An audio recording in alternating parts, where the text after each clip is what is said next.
안녕하세요. 사연에 빠지다의 DJ 민영입니다. 오늘 사연자는 가족을 위해 자신의 한 몸을 바쳐 평생을 살았는데 막상 꼬부랑 할머니가 되고 나니 옆에 남은 건 쓸쓸한 뿐이라네요. 과연 어떤 사연인지 들어보시겠습니다. 오늘도 두 가지 사연 준비되어 있는데요. 끝까지 들어주실 거죠? 그럼 오늘의 사연 바로 시작해 볼게요. 구독과 좋아요도 잊지 말고 꾹 눌러주세요. 안녕하세요. 저는 내일 모레면 80이 되는 할머니입니다. 이 늙은이 인생에 누가 관심이 있을까 싶지만 아무래도 억울하고 쓸쓸한 마음을 이야기할 곳이 없어 이렇게 사연을 보내게 됐습니다. 저는 지난 세월 동안 가족만 생각하며 살았어요. 어릴 때는 지지리도 가난해서 어떻게든 가정을 일으키기 위해 희생하며 살았습니다. 이제와 이런 이야기하기 부끄럽지만 저는 학교 다닐 때 돈이 없어서 국민학교도 간신히 졸업했어요. 그러고는 곧장 3살 위의 언니를 따라 옷 만드는 공장에 들어갔습니다. 그 어린 나이에 할 줄 아는 게 뭐 있었겠어요. 그냥 언니들 옆에서 심부름을 하며 조수 노릇이나 했죠. 제 팔자가 이렇게 태어났으니 그냥 그러려니 해야 했어요. 그럴 만한 게 당시에 공장에서 같이 일하는 언니들한테 서름을 많이 당했어요. 너는 말귀를 못 알아들으면 몸이라도 빠릿빠릿해야지. 애가 왜 이렇게 게으르고 굼뜨니? 옆에서 거슬리니까 괜히 알짱거리지 말고 꺼져. 언니들 사이에서 밀치고 욕먹는 건 일상이었고 제가 실수한 일이 아닌데도 툭하면 제가 실수한 거라고 이간질을 해서 반장 언니한테 혼나기도 했어요. 그때야 참고 버텨야 한다는 생각 때문에 당하고 욕먹어도 참을 수밖에 없었어요. 저도 사람이다 보니 가끔 힘들고 서러워서 같이 공장에 들어간 친언니한테 하소연을 하기도 했어요. 그런데 언니는 어린 동생이 안쓰럽지도 않은지 제 사소한 푸념도 받아주지 않았어요. 야, 너만 힘들어? 나도 힘들어 죽겠어. 공장 다니는 게 다 그렇지. 그럼 뭐 돈 벌러 와서 호강할 줄 알았냐? 어차피 우린 시집 갈 때까지는 꾹 참고 다녀야 되는 거니까 괜히 징징거리지 말고 일이나 해. 내가 안 한대? 나도 너무 힘드니까 말할 데가 없어서 언니한테 말한 거지. 됐어. 괜히 그 언니들한테 미움받아봐야 일하는데 좋을 거 하나도 없으니까 그냥 구박하면 구박 듣고 욕하면 욕 먹어. 애초에 태어날 때부터 제가 의지하고 기댈 사람은 존재하지 않았던 것 같아요. 부모님은 자식이 6이나 있다 보니 낳고 키우는 것만으로도 버거워하셨고 형제들은 가난한 집안에서 어떻게든 끼니라도 때우겠다고 일찍이 사회에 나가 돈 버느라 바빴습니다. 그러다 보니 제대로 교육을 받은 사람도 없고 부모님께 어리광을 피워본 사람도 없었어요. 식구라고 매일 모여서 밥을 먹고 같이 자기는 하지만 서로를 위하고 보듬는 일은 전혀 없었어요. 여섯 형제 중에 딱 중간인 제가 어릴 때부터 귀에 딱지가 생기게 들었던 말이 참아라, 할 수 없다 였습니다. 부모님이 말씀하시길 가난한 집에서 태어났으니 할 수 없고 돈을 벌어야 하니 무조건 참아라 였습니다. 그래야 8식구 산 입에 거미줄은 안 치고 사니까요. 제가 하고 싶은 것도 할 수 있는 것도 생각하거나 꿈꿔서는 안 됐어요. 그냥 제 앞에 주어진 일을 참고 해내는 수밖에 없었습니다. 그나마 저에게 한 가지 희망이 있었다면 그건 바로 결혼이었어요. 제 위로 언니가 2이나 있었는데 그나마 언니들은 결혼하고 나서는 지긋지긋한 가난에서 벗어나 가정을 만들고 엄마로서의 인생을 시작했어요. 그 모습을 보니 저도 작게나마 희망이 생기더라고요. 부모님과 함께 사는 동안은 제 삶이라고는 없이 매일 일만 하며 살다 보니 하루하루가 너무 지긋지긋해서 저는 하루라도 빨리 결혼하고 싶었습니다. 그래서 처음 본 맞선에서 만난 남자와 곧바로 결혼을 했어요. 항상 결혼을 꿈꿨지만 정작 결혼하고 나니 결혼이 제 인생을 바꿔주지는 못하더군요. 결혼해서 가정을 갖는다는 건 또 다른 족쇄를 차는 것과 다르지 않았어요. 남편은 친정아버지보다 훨씬 더 고지식하고 이기적인 사람이었고 시부모님은 친정어머니보다 훨씬 더 잔소리가 심하고 공장 언니들만큼이나 구박을 해댔어요. 제 결혼 생활은 제 인생의 또 다른 고난이었습니다. 특히나 남편과 함께 사는 게 고역이었어요.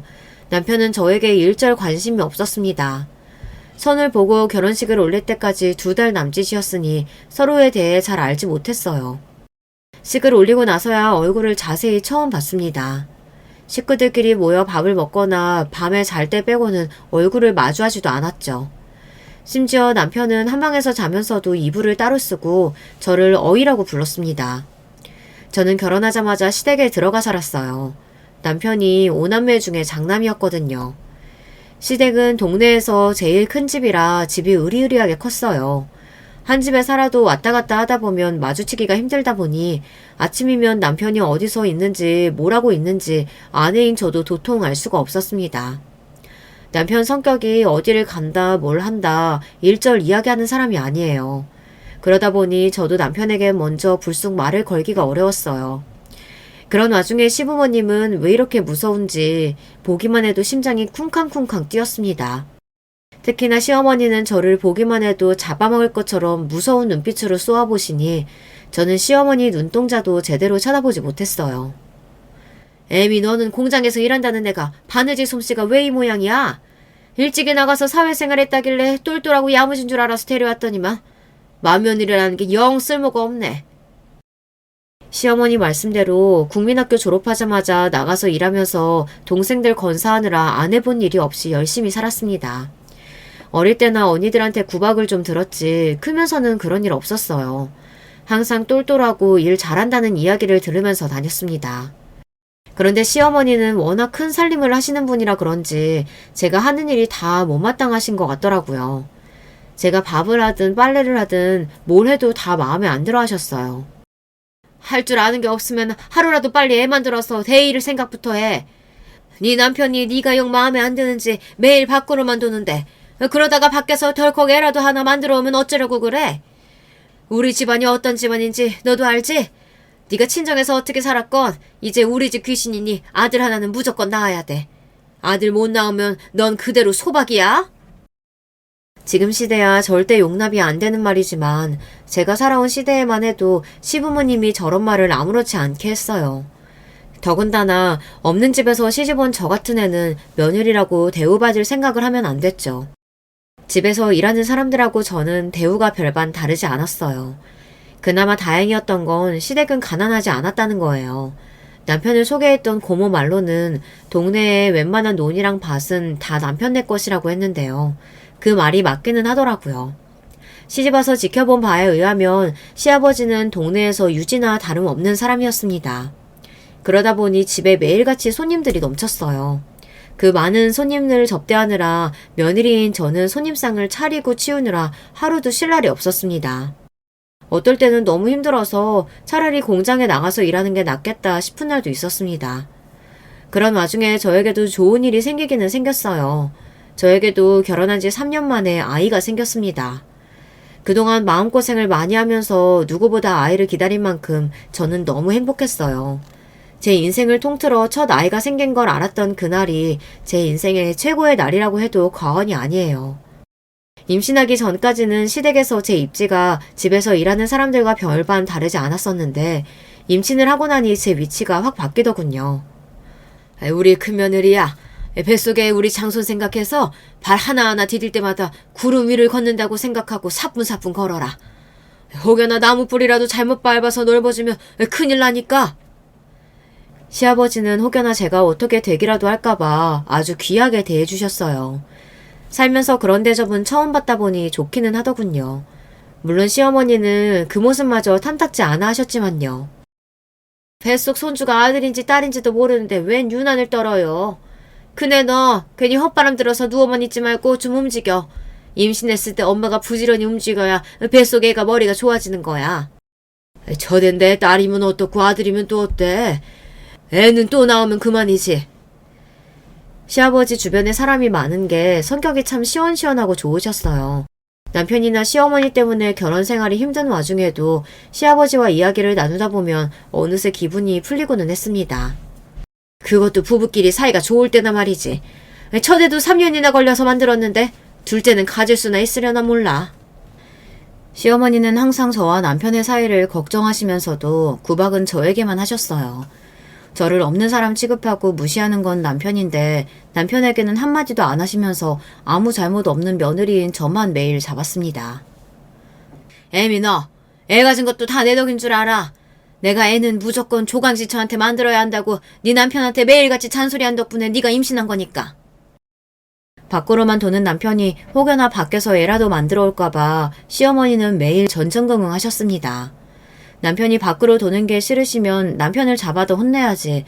남편이 집에 안 들어올 때마다 시어머니는 괜히 저를 구박했어요. 시어머니의 말이 기분이 나빠도 저는 말 한마디 못하는 게 그 시대에는 그랬어요. 남편이 잘못하면 시댁에서는 그게 다 며느리 때문이라고 했거든요. 더군다나 시어머니는 툭하면 저를 남편에게 사랑받지 못하는 못난 며느리 취급을 하셨습니다. 물론 시어머니 말씀이 틀린 말은 아닙니다. 결혼하고 나서 지난 3년 동안 남편이 저와 잠자리에 든 게 손에 꼽히니까요. 한 번은 저도 자존심이 상해서 남편이 너무 미워 원망 섞인 말을 한 적이 있어요. 나 엄연히 당신 아내예요. 내가 어디 가서 박색이라고 손가락질 받을 만한 인물도 아닌데 사람 자존심 상하게 어이 부르면서 남처럼 굴어야겠어요? 저라고 남편이 뭐 좋아서 하는 소리겠어요. 이왕 부부로 만나서 가정을 이뤘으면 행복하게 살아보려고 노력이라도 해야 하는데 남편이라는 인간이 해만 뜨면 여기저기 다방이나 전전하고 다니니 아내인 저로서는 마음이 좋지 않았습니다. 그런데 남편은 제가 생각한 것보다 훨씬 더 개차반이었습니다. 제가 그렇게 말하는데도 제 말을 아예 듣지도 않았어요. 제가 싫다고 하는데도 아침이면 나가서 저녁 늦게나 돼서야 들어왔습니다. 거기다가 술까지 잔뜩 취해서 들어온 날이면 저에게 막말을 퍼붓기까지 했어요. 에이, 여자가 꽃처럼 새처럼 하고 나긋나긋한 맛이라는 게 있어야지. 어디서 막미라다운 여자처럼 나무토막처럼 뿌긋뿌긋해가지고 남자가 집구석에 들어올 맛이 나겠어? 그나마 술이나 취해야 말이라도 하지 술 안 마신 날에는 아예 말도 안 걸었어요. 그렇게 살다 보니 저는 점점 더 나무토막이 되어가는 것 같았습니다. 이미 시집와서 이 집 귀신이 되기로 했으니 누구한테 하소연할 수도 집을 나갈 수도 없었죠. 제 입장에서는 참고 사는 수밖에 없었습니다. 저는 이미 늦었다는 생각이 들었어요. 남편이 개차반이든 시어머니가 구박하든 이미 아이까지 가진 마당에 제가 할 수 있는 일은 없었습니다. 저야 참는 거 버티는 거에는 이골이 날 정도로 잘하는 일이니 이 정도는 평생 참고 살 수 있다고 생각했어요. 어차피 여기가 아니면 임신한 몸으로 어디 갈 데도 없으니까요. 거기다가 제가 딴 생각을 할 수도 없는 게 시어머니는 제가 쉬는 꼴을 못 보셨어요. 만삭 때도 배가 남산만하게 나왔는데도 설거지며 마당 청소는 항상 저에게 시키셨습니다. 운동해야 애가 건강하다고요. 덕분에 저는 아이를 출산하던 날까지 마당을 쓸고 닦았습니다. 제 첫아이는 딸이었어요. 시어머니는 딸이라는 이야기에 쯧쯧 혀를 차시고 방을 나가버리셨습니다. 첫 딸이 태어난 날 남편은 집에 들어오지도 않았어요. 저는 실망하지 않았습니다. 남편이든 시어머니든 그냥 그런 사람들이라고 생각하기로 했어요. 제가 공장에 다니면서 배운 게 있습니다. 사람은 고쳐 쓰는 게 아니라는 거죠. 모두 다 같은 상황에서 힘들게 일하면서도 옆에 사람에게 도움이 되는 사람이 있고 본인이 힘든 걸 옆에 사람에게 떠넘기는 사람이 있습니다. 이 사람들은 함께 일하는 10년 동안 조금도 변하지 않았어요. 그때 제가 배운 게 되먹지 않은 인간들은 거르는 게 답이라는 겁니다. 남편이든 시어머니든 제가 고른 게 아니에요. 어쩌다 보니 제 남은 인생을 그들과 함께하게 되어버린 거죠. 남편과 시어머니는 개념이 부족하고 기본 예의라고는 없는 인간들이에요. 그냥 제 마음속에 그렇게 낙인을 찍고 나니 오히려 저는 편했습니다. 오로지 제 품에 안겨서 이불을 오물거리고 있는 제 아이만을 사랑하기로 했어요. 물론 마음은 그렇게 먹었어도 한 번씩 참지 못하고 마음이 뒤틀릴 때가 있었습니다. 특히나 남편의 고약한 말버릇이 저를 한계에 부딪히게 했어요. 어이, 내가 잠기 밝고 예민해서 옆에 사람이 부스럭거리면 잘 못 잔다고 했잖아. 시끄러우니까 애 데리고 나가서 자. 애가 새벽에 깨서 운다고 남편은 잠자리에서 벌떡 일어나서 저에게 버럭 소리를 질렀어요. 태어난 지 한 달도 안 된 애가 새벽에 그럼 울지 웃어요? 아버지가 돼서 안아주지는 못할 망정 왜 소리를 지르고 그래요? 내 딸만 생각하기로 하고 남편에 대한 기대감을 버리고 나니 저는 오히려 마음이 편해졌습니다. 애는 엄마가 키우는 거지 아버지가 안아주길 뭘 안아줘? 고추도 안 대고 태어난 게 뭐가 이쁘다고? 남편과는 애초에 말이라는 게 통하지 않았습니다. 돌아가신 친정아버지보다 더 말이 안 통했어요. 결국은 애가 태어나고 나서부터는 남편과 아예 각방을 썼습니다. 제가 왜 저의 결혼 생활이 고난이라고 했는지 이제 좀 이해가 가시나요? 저는 남편과 시어머니에게 시녀 취급을 받으며 결혼 생활을 간신히 버텨냈습니다. 그렇게 저는 시댁 귀신으로 그 집에서 30년을 버텼어요. 인간 말종 남편과 전화만 보면 지랄하는 시어머니 사이에서 참고 또 참았습니다. 제 나이 50대에 들어섰을 때 시부모님이 두 분 다 돌아가셨어요.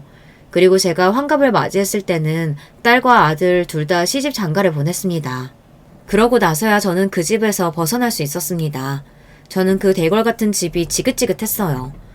어디를 가나 좋은 기억이라고는 없는 곳이다 보니 빨리 벗어나고 싶었습니다. 둘째 아들이 장가를 가자마자 저는 남편에게 말해서 그 집을 팔고 그 동네를 떠나고 싶다고 했어요. 조금 더 한적하고 조용한 곳으로 가고 싶다고 했습니다. 예전에는 상상도 할 수 없는 일이었지만 남편은 제 말대로 집을 팔았어요. 인간 말종 같던 남편도 나이가 들기는 들었는지 많이 변했습니다. 그럴만하죠. 그동안 본인이 저에게 한 짓이 있으니 늙어서 저에게 밥이라도 한 그릇 얻어먹으려면 앞으로 남은 인생은 저에게 참여하는 마음으로 살기로 했거든요. 집을 판 남편은 그 돈으로 제가 원하는 동네에 그림 같은 주택을 지어주었어요. 저와 남편은 남은 노후를 그곳에서 편안하게 보낼 생각이었습니다. 시부모님이 떠나시면서 그 많은 재산을 남겨주신 덕분에 저와 남편의 노후는 일찍이 준비되어 있었거든요. 저는 이제야 좀 내 인생도 피나보다 싶었습니다. 그런데 인생이라는 게 돈만 있다고 되는 게 아니더군요. 이제 좀 살만하다 싶었더니 이제는 자식들이 말썽이었어요. 딸내미는 일찍이 독립했어요. 대학을 외지로 간 탓에 집을 얻어서 일찍 독립했습니다. 그 이후로는 취직하고 일찍 결혼해서 성인이 된 이후에는 같이 산 적이 없어요. 그래서 그런지 애가 워낙 독립적이고 부모한테 기대려고 하지 않아요. 서로 떨어져서 산 세월이 길다 보니 언제부터는 연락도 자주 안 하고 명절이나 생일에 만나고 그랬어요. 마음이야 혼자 사는 딸내미 자주 보러 가고 싶기도 하고 챙겨주고 싶기도 했지만 시부모님 돌아가실 때까지 감옥 같은 집에서 매일 신년노릇을 하고 사느라 딸 자식도 챙길 여유가 없었습니다. 사실 큰딸이 외지로 대학을 가겠다고 했을 때 남편이랑 시어머니 둘 다 반대했어요. 개집애가 겁도 없이 어딜 혼자 산단 소리래? 인생 망하려고 작정했어? 어머니 내버려 두세요. 지가 나가서 알아서 살 자신 있나 보죠. 외지로 나가면 학비고 뭐고 아무것도 안 해줄 거니까 그런 줄 알아? 남편은 딸이 원하는 대학에 입학했는데도 축하한다는 말 한마디 없이 외지로 나가는 건 무조건 안 된다고 반대만 했어요. 딸도 이미 우리 집 분위기를 다 알다 보니 더 이야기하지도 않았습니다. 언제나처럼 본인이 알아서 하겠다고 했어요. 대학을 가든 집을 구하든 제가 알아서 할 테니까 아버지든 할머니든 지금처럼 저한테 관심 가지지 말고 신경도 쓰지 마세요. 아이고 전혀 말하는 것 좀 봐. 자기 어미한테서 보고 배운 게 없으니 저 모양 저 꼴이지. 저런 걸 나중에라도 어떤 남자가 데리고 가겠어? 그만 좀 하세요. 애가 어린애도 아니고 왜 자꾸만 기를 죽이세요. 소영아, 괜찮으니까 너 하고 싶은 대로 해. 엄마가 다 알아서 도와줄게. 그때가 아마 처음으로 시어머니 앞에서 제가 딸 편을 들었던 것 같아요. 그전까지는 시어머니가 딸이라는 이유만으로 제 아이를 구박하고 무시해도 시어머니에게는 토를 달지도 못했으니까요. 그런데 저도 사는 게 지겹고 남편에게 질릴 대로 질리다 보니 세상 무서울 게 없더라고요. 제 첫 반항에 시어머니도 당황한 듯 보였지만 저도 이제는 무서울 게 없었습니다. 아무리 시어머니라고 해도 더는 저에게든 제 자식에게든 싫은 소리 하는 건 못 참겠더라고요. 저는 그 길로 시아버지에게 가서 부탁을 드렸어요. 소영이가 외지에 있는 대학에 합격했는데 남편이 등록금이랑 하숙집 구할 돈을 안 주려고 한다고요. 어려서부터 영화 만든다고 노래 부르던 애가 영화과에 합격했으면 잘했다고 축하를 해줘야지. 그 자식은 능력도 없는 게 왜 자식 앞길을 막아? 걱정하지 말아라. 이 할아버지가 알아서 다 도와줄 테니까. 소영이 너는 대학 가서 공부만 해. 남편이라고 있어도 시아버지만도 못했습니다. 딸애가 영화를 좋아하는 건 남편은 전혀 몰랐을 텐데 시아버지는 알고 계셨더라고요. 시아버지가 살아계실 때는 그래도 그 감옥 같은 집에서 제가 숨구멍이 좀 트였습니다. 평생 시부모님 그늘에서 아무것도 안 하고 반백수로 산 남편을 누구보다 한심하게 생각하셨던 시아버지는 저에게 항상 미안해하시고 안쓰러운 마음을 가지고 계셨거든요. 그러다 보니 제가 하는 말은 언제나 주의 깊게 들어주셨어요. 시아버지 덕분에 큰딸을 원하는 대학에 보낼 수 있었습니다. 학교 근처에 집도 얻어주셔서 딸애도 고생 안 하고 대학에 다닐 수 있었죠. 저는 그런 딸이 대견했어요. 저는 국민학교도 간신히 졸업하고 평생 공장에서 미식만 돌리며 살다가 집에서도 제대로 된 사람 대접도 못 받고 살았어요. 딸이 엄마 팔자 닮는다는 말을 제일 싫어하는 저로서는 딸이 저를 닮지 않고 자기 갈 길을 훨훨 잘 날아가는 모습이 마냥 고마웠습니다. 본인이 원하는 대로 영화 감독도 되고 돈도 많이 벌어서 그렇게 평생 저와는 다른 길을 가기를 바랬어요. 그런데 저의 바람과 달리 애가 대학을 졸업하고 작은 회사에 몇 년 다니더니만 갑자기 결혼하겠다고 하더라고요. 엄마로서의 솔직한 마음은 아직 나이도 어리고 하고 싶은 일도 많으니 조금 더 있다가 했으면 좋겠다 했는데 사위랑 둘이 너무 좋아서 죽는 모습을 보니 또 말릴 수가 없었습니다. 제가 그런 걸 못 해봤잖아요. 남편이랑 알콩달콩 행복하게 살아본 적이 없으니 제 딸만은 사위에게 사랑을 많이 받고 평생 행복하게 살았으면 했습니다. 그렇게 결혼한 딸은 아들을 하나 낳고 열심히 직장을 다니면서 살았어요. 20대 초반에 지금의 사위를 만나 둘이 알콩달콩 연애하다가 애까지 낳고 10년을 넘게 별말 없이 잘 살길래 저는 당연히 애가 알아서 잘 사는 줄 알았습니다. 그런데 그게 아니더라고요. 어느 날 뜬금없이 찾아온 딸은 이혼하겠다고 했어요. 그것도 이미 서류고 뭐고 정리가 됐다면서 이제는 둘이 갈라서는 것밖에 안 남았다고요. 사위와 이혼 이야기가 나온 게 벌써 1년 전이라는데 딸은 그동안 한 번도 전화 남편한테 언질조차 하지 않았어요. 지금까지 싸웠다는 말 한 번도 들은 적이 없었는데 어쩌다가 이혼 이야기까지 나온 거야? 이서방이 뭐 잘못했어?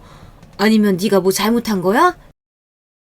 요즘 젊은 사람들이야 살다가 싫으면 헤어지는 게 별로 어려운 일도 아니라고 하지만 제가 옛날 사람이다 보니 애까지 있는 마당에 이혼하겠다는 딸의 말을 쉽게 넘어가기가 어렵더라고요. 이미 다 정리됐다고는 해도 10년을 같이 살았는데 한 번 더 이야기를 해보면 생각이 바뀔지도 모르겠다고 기대했어요. 그런데 제 말에 대한 대답은 일절없이 딸이 이야기를 하는데 그 내용이 기가 막히더군요. 10년이나 같이 살았는데 누가 잘하고 못하고가 뭐가 중요해. 나 이혼 서류 정리되는 대로 혼자 유학 갈 거야. 지금이라도 하고 싶었던 영화 공부 다시 해보려고. 저는 순간 어안이 벙벙해서 말이 나오지를 않았습니다.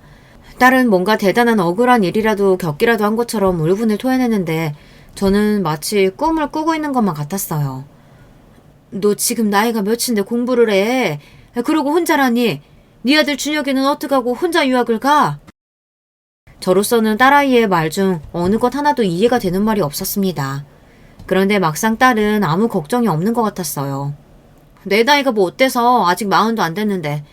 그리고 준혁이랑 아빠랑 산대. 지 아빠가 돈도 더 많고 능력도 있으니까 그러고 싶은 거겠지. 저는 도대체 일이 어떻게 돌아가는 건지 제 머리로는 계산이 되지 않았습니다. 늙고 무식한 제 머리로 정리를 해보자면 딸 말은 사위와 이혼하고 손주까지 사위에게 넘겨준 다음에 혼자 몸으로 외국에 나가버린다는 거였어요. 도대체 무슨 일이 있었길래 이래? 설마 네가 잘못한 거야? 그렇지 않고서야 애가 왜 아빠를 따라간다 그래? 그리고 너 아무리 화가 나도 그렇지 애가 있는데 부모로서 함부로 이혼이니 뭐니 네 맘대로 결정하면 돼? 준혁이 이제 초등학생인데 조금만 더 참아보고 애 대학 갈 때까지만이라도 좀 참고 살아. 그때 돼서 네 공부를 하든 유학을 가든 마음대로 하고.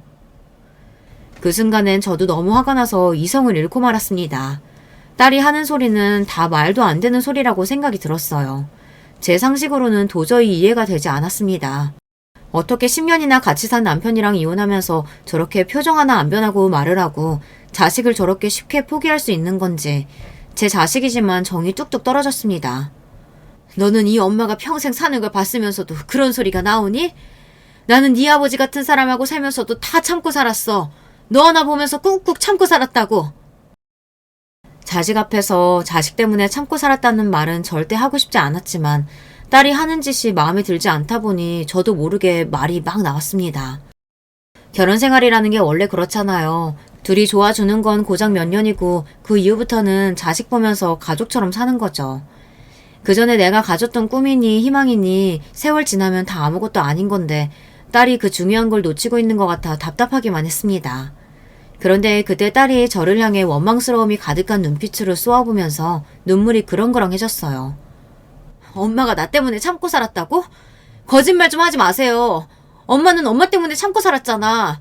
아버지가 무슨 짓을 해도 그 집에서 벗어나서 혼자 살 자신이 없었던 거잖아. 딸도 저에게 서운해서 한 말이었겠지만 딸의 말에 저는 너무 놀랐습니다. 딸이 그렇게 생각하고 있을 거라고는 생각도 못했어요. 나라고 그 집에서 사는 게 좋았는 줄 알아? 나도 엄마만큼이나 지긋자깃하기 싫었어. 내가 지금도 왜 친정이라고 자주 안 가는데 아버지랑 엄마 아무 일 없었다는 듯이 행복한 척 하는 거 소름 돋아서 안 가는 거야. 평소 워낙 말이 없던 딸이 갑자기 저에게 원망을 마구 퍼부어대니 저로서는 무슨 폭격을 맞은 것만 같았습니다. 소름? 너 엄마한테 어떻게 말을 그렇게 해? 엄마가 너한테 뭐 잘못한 게 있다고 그런 소리까지 해? 저는 딸의 울분 섞인 외침 하나하나에 상처를 받아 눈물이 왈칵했습니다. 지금까지 살면서 남편이고 시어머니 때문에 속상하고 억울한 일이야 많았지만 그걸 다 버티며 참고 산 건 딸아이 하나 보면서 참고 버틴 거예요. 그런데 그런 딸에게 이런 소리까지 들으니 더 비참하고 가슴이 찢어지는 것 같더군요. 엄마는 아무 잘못 없는 것처럼 그러는데 아버지 같은 사람도 참고 사는 엄마 그 자체가 잘못이야. 나는 차라리 엄마가 아버지랑 헤어지고 나가서 살겠다고 했으면 그게 더 좋았을 거야. 이제 와 이런 말 해봐야 뭐해. 암튼 난 이혼하고 이 나라 떠날 거니까 그런 줄 아세요. 딸은 이혼이니 유학이니 어차피 저에게 허락받겠다고 온 게 아니라며 자기 할 말만 해놓고 가버렸습니다. 그날 제가 얼마나 불행했는지 몰라요. 하루 종일 밥도 안 먹고 자지도 않고 내내 멍하니 거실에 앉아 있었어요. 남편은 무슨 일이냐고 몇 번 묻더니만 제가 아무 말도 하지 않자 혼자 혀를 몇 번 끌끌 차고 방에 들어가 버렸어요. 이런 마음으로 남편과 이야기를 했다가는 제가 남편을 죽여버릴 수도 있겠다는 생각이 들더라고요. 인생이 도대체 뭔지 모르겠습니다. 어릴 때는 부모가 시키는 대로 살았고 결혼해서는 남편과 시어머니라는 장애물을 하루하루 넘으며 간신히 땅을 발에 짚고 살았습니다. 평생 끝나지 않을 마라톤 같던 인생이 이제 마지막에 들어섰다고 생각했을 때쯤 지금까지 살아온 제 인생을 송두리째 뒤흔들어 버릴 정도의 태풍이 몰려왔습니다. 딸의 이혼과 유학이 저에겐 그 정도로 큰 상처였어요. 그런 와중에 눈치 없는 남편은 역시나 철딱선이 없는 짓으로 저를 쉬지 못하게 했습니다. 보석이가 요즘 사업이 잘 된다고 업종 바꿔보겠다고 하더라. 내가 그래서 보은에 땅 있는 거 팔아서 도와주기로 했어. 딸은 아들까지 뺏기고 위자료 한 푼 못 받고 쫓기듯 외국으로 떠났는데 남편은 그 와중에도 아들 걱정만 하고 있었어요. 보은 땅을 팔든 말든 언제 나한테 허락을 받았다 그래.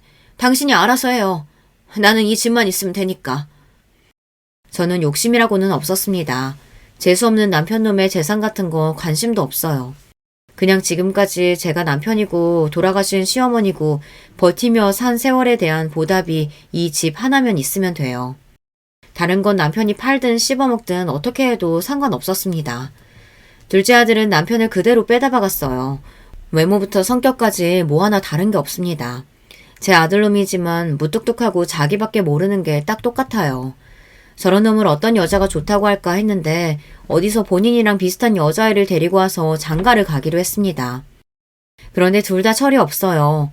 둘째 아들이나 며느리나 어릴 때부터 돈 걱정은 안 하며 산 애들인데 결혼해서도 자기들끼리 뭘 잘해보려고 하지도 않고 내내 부모한테 손만 벌리기 바쁩니다. 며느리가 서울 토박이에요. 어릴 때부터 강남에서 자라서 돈 걱정은 안 하고 살았다는데 애가 좀 사치스럽습니다. 며느리네 친정도 옛날이나 잘 살았지 지금은 바깥 사돈이 대학 교수 퇴임하고 경기도 어디에서 전원생활 중이라는데 크게 도와줄 정도로 여유가 있으신 건 아닌 것 같더라고요. 그러다 보니 아들놈이고 며느리고 비빌 언덕은 남편뿐이니 툭하면 애들 데리고 남편을 찾아왔어요. 요즘 물가 아시죠? 제가 버는 거 가지고 애들 학원비 내면서 내 식구 먹고 살기도 힘든다니까요. 그래도 아버지가 여유 좀 있으시니까 우리 애들 학원비는 좀 도와주세요. 이 귀여운 녀석들 남들 다 하는 건 다 하게 살게 해줘야죠. 자, 우리 새끼들 할아버지한테 가서 안아드려. 어린 손주들을 데리고 와서 남편에게 살랑살랑 애교를 부리게 하고 뭐든 하나라도 얻어가려고 했습니다. 그래 우리 예쁜 새끼들 할아버지가 다 해줘야지. 요즘 텔레비전만 틀면 아주 물가니 어쩌니 애들 교육비가 어쩌니 말들이 많더라.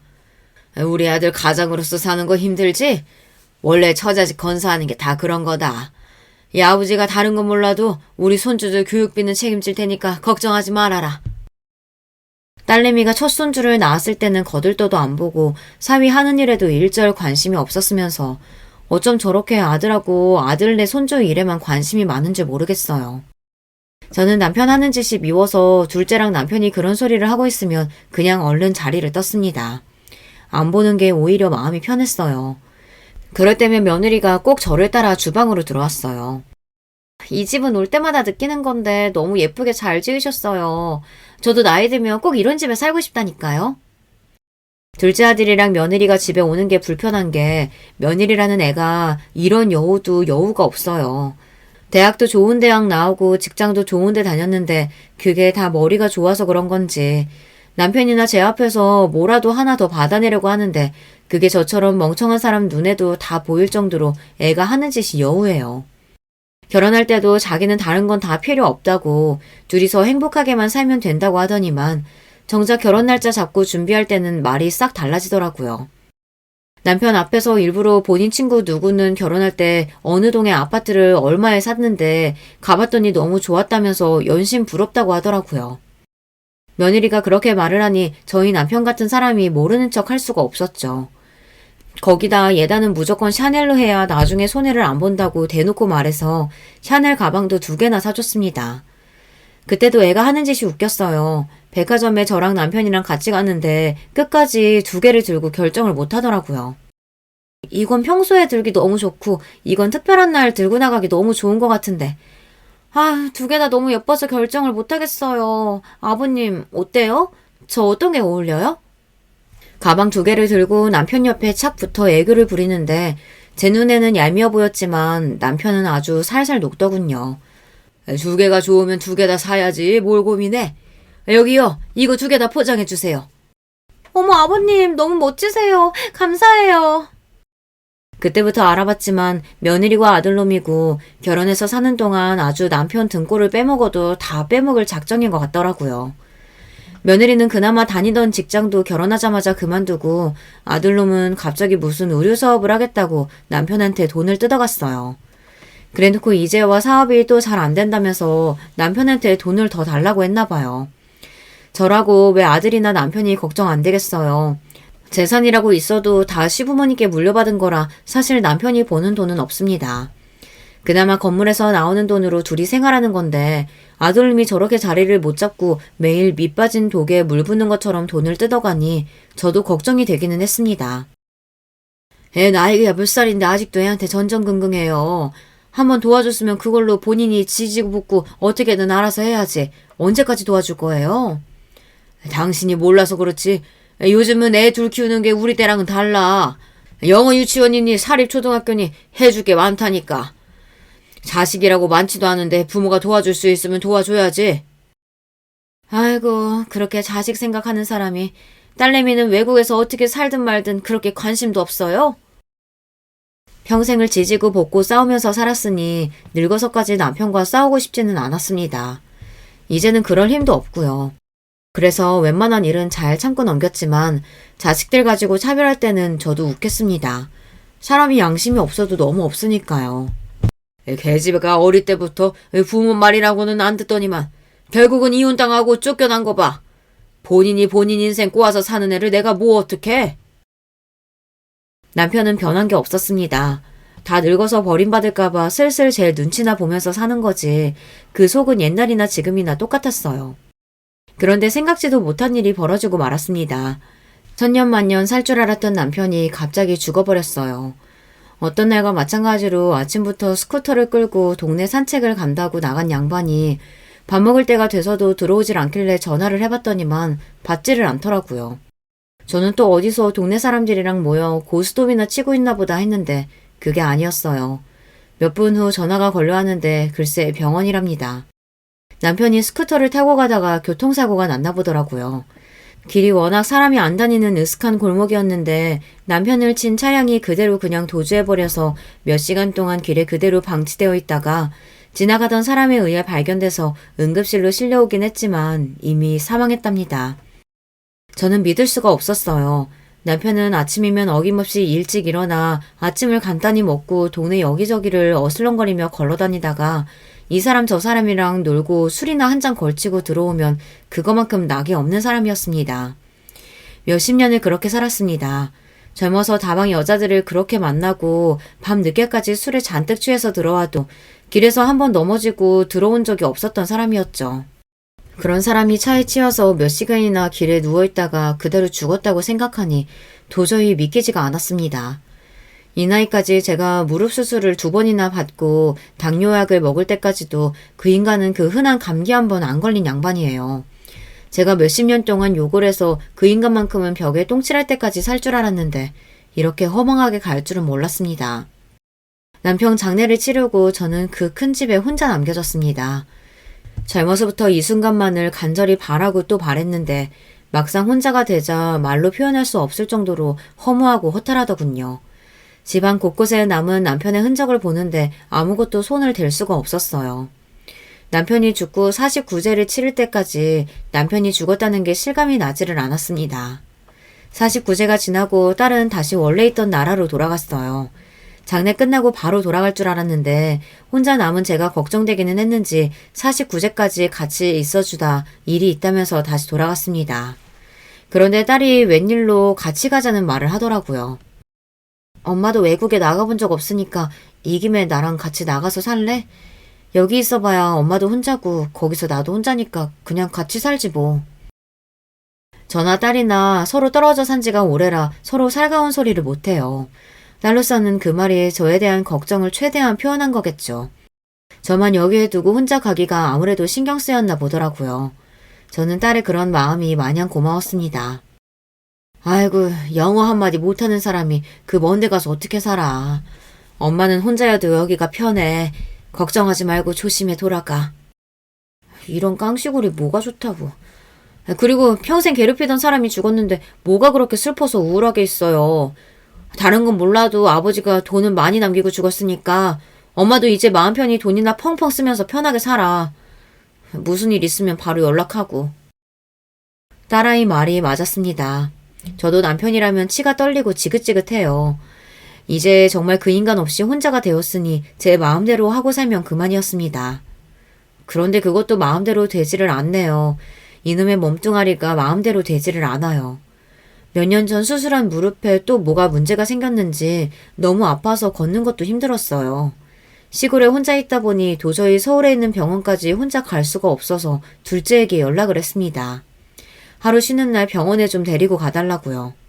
아들은 흔쾌히 알겠다면서 바로 다음날 며느리랑 같이 집에 내려왔습니다. 둘째 아들네와 함께 서울에 있는 병원에 갔다가 근처 식당에서 밥을 먹었어요. 그런데 며느리가 생각지도 못한 이야기를 하더라고요. 어머니는 이렇게 힘드신데 앞으로 어떻게 혼자 계시려고 그러세요? 치료받으시려면 병원에도 자주 가야 하니까 그냥 서울에 올라오시는 거 어때요? 저희가 모실게요. 마냥 철이라고는 없게 봤는데 며느리가 제 생각을 많이 하고 있더라고요. 남편 죽고 시골에 혼자 남은 제가 식사는 잘 하시는지 아프신 데는 없는지 매일 걱정했답니다. 그러면서 하는 말이 이제 아이들도 다 크고 여유가 생겼으니 저더러 본인들 집에 들어와서 살래요. 며느리가 저를 모시겠다고요. 겉으로 티를 내진 않았지만 저는 좋았습니다. 사실 눈물이 핑 돌 정도로 좋았어요. 지금까지 마음고생, 몸고생 많이 하면서 살았는데 이제야 좀 팔자가 피기는 피나 보다 싶더라고요. 그날 이후 일이 일사천리로 진행됐어요. 아들이 먼저 제 짐이랑 물건을 싹 다 본인 집에 옮겨다 주고 저를 모시고 올라왔습니다. 그리고 남편과 살던 집도 다 팔았어요. 제가 내모레면 80인데 살아봐야 얼마나 살겠어요. 남편을 보니 목숨이라는 게 하루아침에 어떻게 될지 모르는 건데 정신이 온전할 때 다 정리하는 게 좋겠더라고요. 이제 식구라고는 딸하고 아들 4배뿐인데 이왕 정리하는 거 땅까지 정리해서 아들에게 다 줬어요. 아들이랑 며느리가 대놓고 저에게 돈을 달라고 한 건 아니에요. 제가 서울에 올라와서 보니 아들이랑 며느리가 돈이 필요하기는 할 것 같아 제가 알아서 준 겁니다. 어머니 감사해요. 안 그래도 저희가 급해서 사업을 접어야 하나 말아야 하나 고민하고 있었어요. 아이고 사업 접으면 앞으로 뭘 먹고 살아. 다 늙어서 너희한테 내가 신세 지는 것도 미안한데 그 정도는 줄 수 있지. 알고 보니 아들네 손주가 대학원에 다니고 있었는데 영국인가 미국인가 어디로 유학을 가고 싶다고 했나 보더라고요. 외국에 나가 공부한다는 게 한두 푼 드는 일도 아니니 둘째가 하던 일을 정리해서 그 돈이라도 줘야 하나 고민하길래 제가 먼저 있는 재산을 줬습니다. 저야 아들하고 사는데 앞으로 돈이 뭐가 필요하겠어요. 그런데 사람 마음이라는 게 겉으로 보이는 게 다가 아니더군요. 하마터면 제 인생이 또 한 번 나락으로 떨어질 뻔했어요. 어느 날이었습니다. 새벽에 잠이 안 와서 뒤척이다가 물을 마시려고 나가는데 거실에서 아들이랑 며느리가 술을 한잔하고 있더라고요. 노인네가 괜히 분위기 깨는 것 같아 방으로 그냥 돌아가려는데 그 순간 듣지 말았으면 좋았을 이야기를 듣고야 말았습니다. 여보, 이제 땅 판 것까지 싹 다 받았으니까 저 노인네 요양원 보냅시다. 우리 아들 영국에서 자리 잡으면 우리도 다 같이 영국 가야지. 아무리 그래도 정신이 멀쩡한 노인네를 어떻게 요양원에 보내. 어디라도 아픈 데가 있어야 보내는 거지. 저번에 병원 갔을 때 못 들었어? 노인네 무릎 수술 안 하면 제대로 걷지도 못한다잖아. 내가 진작에 병원에서 연세가 있어서 수술하면 큰일 나서 약만 먹으면 된다고 어머니한테 얘기 다 해놨어. 그냥 두면 금방 걷지도 못하고 누워만 있을 테니까 그때 바로 요양원으로 보내버리면 돼. 저는 순간 제 두 귀를 의심했습니다. 병원에서 수술 안 해도 된다고 했다고 하더니만 그게 다 거짓말이었어요. 거기다가 자기 자식을 먼저 외국에 보내놓고 저를 버리고 자기들끼리 갈 생각이었나 보더라고요.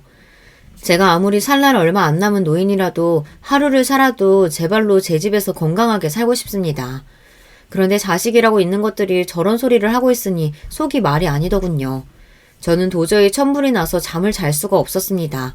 저는 곧장 어디론가 전화를 걸었어요. 그리고 며칠 뒤 집으로 손님이 왔습니다. 손님은 바로 제 딸이었어요. 딸은 아들네 집에 도착하자마자 캐리어를 바닥에 내동댕이 치고 곧바로 둘째와 며느리에게 달려들었어요. 웃기고들 앉았네. 너희들이 감히 우리 엄마 재산 다 뺏어버리려고 했어? 김보석, 너 정신 차려 이 새끼야. 너 우리 엄마 아들 아니야. 아버지가 밖에서 나온 혼외자라고. 그런 걸 엄마가 기껏 금이야 오기야 키워줬더니만 이게 감히 은혜를 원수로 갚아? 내가 너희들 가만히 둘 줄 알아? 뭐? 엄마가 내 친엄마가 아니라고? 누나 지금 그걸 말이라고 해? 그럴 리가 없잖아. 내가 아버지를 왜 그렇게 미워했는지 알아? 내 기억 속의 아버지라는 사람은 매일 아침에 눈만 뜨면 동네 다방이라는 다방 다 돌아다니면서 양쪽에 여자 끼고 다녔어. 내가 친구들하고 시내만 나가면 그런 꼴을 얼마나 많이 받는 줄 아냐고. 말도 안 돼. 그럼 날 낳아준 사람은 누구라는 거야? 누구긴 누구야. 그 다방년들 중 하나겠지. 그깟 더러운 상간녀 내가 알게 뭐야. 말도 안 돼. 형님 지금 거짓말 하시는 거죠?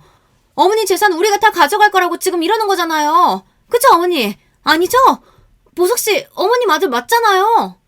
며느리는 지금 이 상황이 믿기지 않는다는 듯 제게 다가와 매달렸어요. 소영이 말이 다 맞아.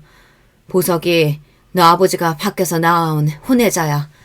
그 상간녀가 나랑 너희 아버지 모르게 너 낳았는데 도저히 못 키우겠다면서 어느 날 우리 집에 데려왔더라. 어머, 말도 안 돼. 어떻게 그런 일이 있을 수가 있어? 아버님 너무하신 거 아니야?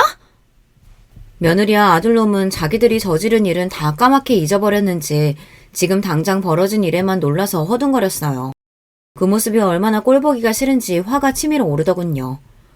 내가 널 어떻게 키웠는데 네가 감히 나를 환자를 만들어서 요양원에 버리려고 그래? 네가 그러고도 사람이니? 저는 둘째에게 다가가 그놈의 뺨을 후려 갈렸습니다. 처음이에요. 딸이야 키우면서 잘못하면 한 번씩 때리기는 했었는데 아들놈을 때린 건 처음이었습니다. 혹여나 제가 진짜 엄마가 아니라는 걸 아들이 알게 되기라도 할까봐 딸보다 더 눈치 보고 신경 쓰면서 키웠어요. 당시에 중학생이었던 딸내미는 이미 아들이 제 아들이 아니라는 걸 알고 있었습니다. 그럴 수밖에 없죠. 어느 날 갑자기 돌이 다 된 애가 동생이라고 나타났으니 한참 사춘기였던 딸내미는 모를 수가 없었죠. 지금 생각해보면 그때 딸 말대로 했어야 했어요. 엄마는 도대체 왜 아버지랑 살아? 다른 여자랑 바람 피우고 자식까지 낳는데 그게 용서가 돼? 용서는 무슨 용서. 그냥 무슨 일이 있든 나는 나대로 사는 거지. 그러니까 너도 앞으로 입 조심해. 보석이는 무슨 일이 있어도 네 동생이야. 행여난 누구한테도 보석이 밖에서 나온 애라고 소리하면 안 돼. 알았지? 제가 딸에게 못할 짓 많이 했습니다. 딸도 한참 예민한 시기였을 텐데 얼마나 힘들었겠어요. 그런 와중에 저는 제 생각만 하느라 딸에게 평생 숨기고 살아야 한다고 거짓말까지 시켰죠. 저는 못난 엄마입니다. 제 행동에 아들놈이 놀라기는 했는지 바닥에 주저앉았어요. 그놈에게도 상처였겠죠. 평생을 친어머니라고 생각했던 사람이 진짜 어머니가 아니라는 사실을 알게 된 거니까요. 어쩌면 그게 이 녀석에게 가장 큰 복수였는지도 모르겠습니다. 저는 둘째가 제 친아들이 아니라는 사실을 평생 비밀로 안고 갈 생각이었습니다. 남편이나 그 다방녀는 생각만 해도 둘 다 미웠지만 애는 잘못이 없잖아요. 이제 막 돌도 안 된 애가 누워서 새근새근 잠을 자는데 그 모습이 남편하고 너무 똑같이 생겨서 도저히 미워할 수가 없었어요. 그래서 그 순간부터는 그 아이가 제 아들이라고 생각한 겁니다. 물론 당시에 저에게는 딸밖에 없다 보니 시어머니께서 그 아이를 당연히 우리 자식으로 받아들일 줄 알았어요. 하지만 꼭 시어머니 때문만은 아닙니다. 어미에게 버림받은 아이를 그대로 둘 수는 없었어요. 남편의 아이이니 내 아이다 생각하기로 했죠.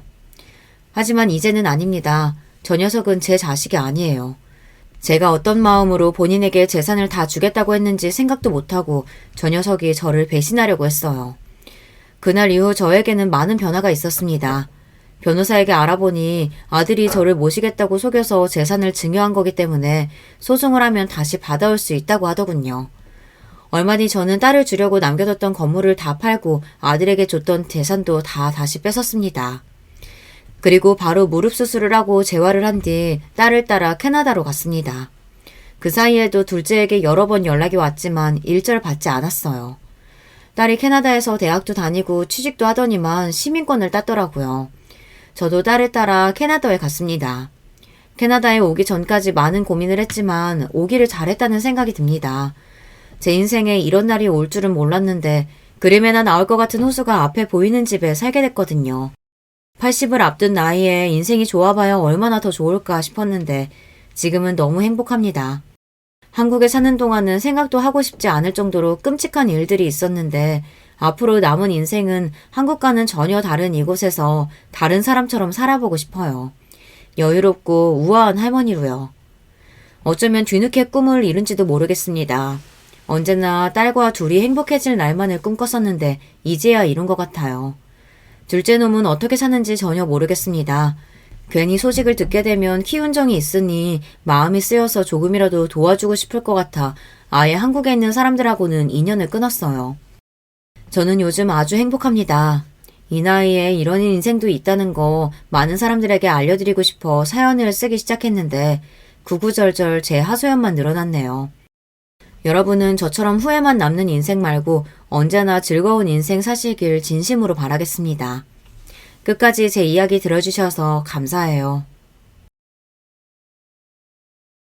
가끔씩 잠이 안 올 때마다 사연에 빠지다 채널을 틀어놓고는 하는데 이렇게 제가 직접 사연을 보내게 될 줄은 몰랐네요.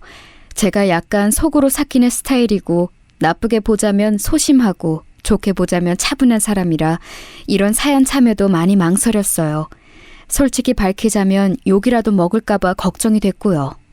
하지만 참을 때까지 나름 참아보다가 터지고 말았던 제 경험담을 한 번쯤은 어딘가에 공유하고픈 마음이 자꾸 들어서 결단을 내렸네요. 사연을 보면 별 기구한 환경에서 자라신 분부터 아마도 우리나라에서 손꼽히지 않을까 싶은 재력가 분들도 등장을 하시던데 그런 것에서 제 위치를 빗대어 표현을 해드리자면 저는 여러분이 아마 살아오시면서 주변에 꼭 한둘쯤은 보셨을 법한 그런 수준의 환경에서 자라나 그런 성격을 가진 사람입니다. 제가 아주 어렸을 때 아버지가 돌아가셨어요. 밤에 술에 취하신 채로 무단횡단을 하다가 비명횡사하셨습니다.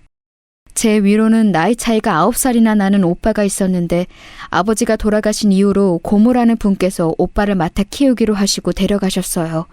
제가 고모를 먼 어감으로 표현하는 건 저는 그 이전까지 짧은 생 동안 고모를 뵌 적이 없었기 때문이에요. 그 이후로 고모는 캐나다로 이민을 가셨고 당연히 오빠도 함께였으며 그렇게 가족의 연이 끊어지게 되었습니다. 저는 엄마가 가끔씩 밤마다 소주 한 병에 쉰 김치 하나를 안주 삼아 드시면서 흐느끼시는 걸 몰래 들어왔죠. 아들 하나라도 먹고 살 걱정은 없을 것 같은 환경에 보냈으니 다행이라고 해야 하나.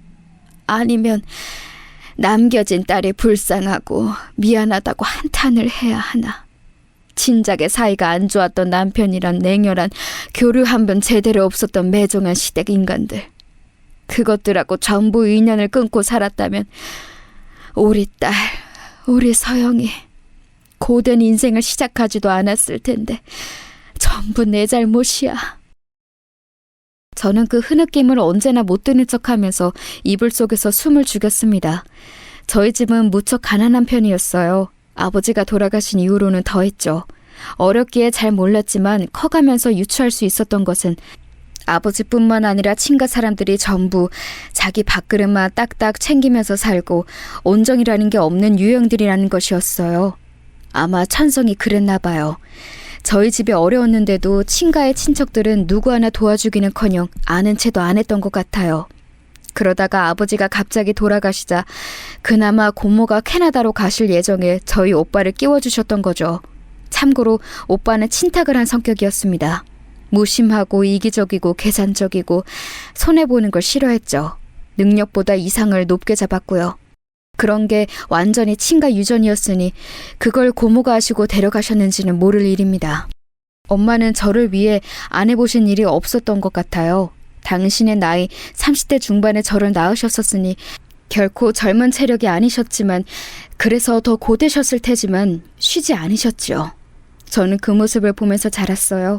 차마 비싼 준비물 살 돈을 달라고 하기가 망설여질 때가 있어서 그냥 안 챙겨가고 학교에 가서 손바닥을 맞는 걸 선택하는 아이였고 같은 반 여자애들이 전부 유행하던 머리핀이나 액세서리를 하나쯤은 하고 다닐 때 고작 문방구에서 산 방울 머리끈 하나로 사시사철을 의연하게 지내던 아이였습니다. 물론 어린 아이들이 순수하기 때문에 잔인하다는 말처럼 저는 가난과 결핍으로 인해 부족했던 모습들을 친구들에게 지적당하고 놀림당하면서 때로는 괴롭힘의 대상이 되기도 하였습니다. 상처받은 티를 내기에는 자존심이라는 게 나름 있어서 괜히 더 꿋꿋한 척을 했었죠. 그러면서 저는 내면이 단단하지만 소심하고 상처가 많은 사람이 되어갔던 것 같습니다. 외가는 워낙 잘 살진 못해서 원조를 딱히 기대할 수는 없었어요. 당장 외삼촌 댁만 하더라도 기초 수급자이셨던 걸로 알고 있으니까요. 엄마, 저번에 엄마가 이모랑 통화하는 걸 들었는데 혹시 이모네 다음 주에 제주도 여행 가? 우리도 제주도 같이 데려가 달라고 하면 안 돼? 그리고 제주도 가실 돈 있으면 우리 좀 도와주시지. 아, 이런 생각하면 너무 염치가 없는 건가? 아니야, 서영아. 충분히 그렇게 생각할 수 있지. 네가 잘못한 건 아니야. 그런데 이모는 외할아버지하고 외할머니를 계속 모시면서 살고 있잖아. 다른 형제들처럼 형편이 아주 어렵지는 않다는 것, 그것 하나만으로도 여태까지 부모를 책임지며 사는 자식으로 지내왔으니 모처럼 제주도에 놀러 간다는 것, 그걸 보면서 잘 됐다, 잘 쉬다가 왔으면 좋겠다, 이렇게 봐주는 게 좋을 것 같아. 아, 생각해보니까 그렇네. 이모가 지금까지 외할아버지랑 외할머니를 다 챙기면서 사셨구나.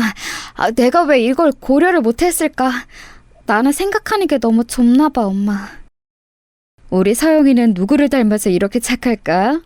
모르긴 몰라도 네 친구들 중에서 너처럼 이렇게 생각이 깊은 사람은 없을 거야. 엄마 눈에는 우리 서영이가 최고야.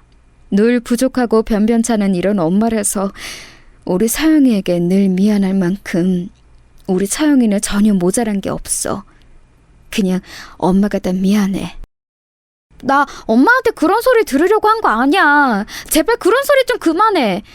엄마는 다 좋은데 가끔 이렇게 너무 울적하고 자기 비하를 잘하는 것 같아. 그럴 때마다 난 진짜 속상해. 나는 엄마랑 살아서 행복하고 돈이 많이 없어도 괜찮아. 내가 성공하지는 못하더라도 꼭 인생 잘 살게. 엄마는 이 다음에 내가 커서 엄마 같은 결혼하지 말고 꼭 나를 우선으로 아껴주는 남자랑 결혼하는 게 소원이라고 했지? 그 소원도 내가 들어줄게. 그러니까 엄마가 자꾸 나한테 미안해하면서 우울해할 거 없어. 엄마는 감동하셨다는 듯 제 손을 꼭 잡아주셨고 저는 그때 뭉클한 감정이 들었죠. 사실상 연락 한 통 없는 오빠는 남이나 다름없었습니다. 저는 그저 피를 나눈 형제가 지구상 어딘가에 존재한다는 정도로 생각하면 끝이었지만 엄마에게는 친자식이었으니 그 심정이 오죽하셨을까요? 밤에 잠이 안 오실 때마다 깊은 한숨을 내쉬며 뒤척거리시는 게 오빠를 생각하고 계셔서 그러시는 것만 같았어요. 그래서 제가 더욱 잘하고자 하였습니다.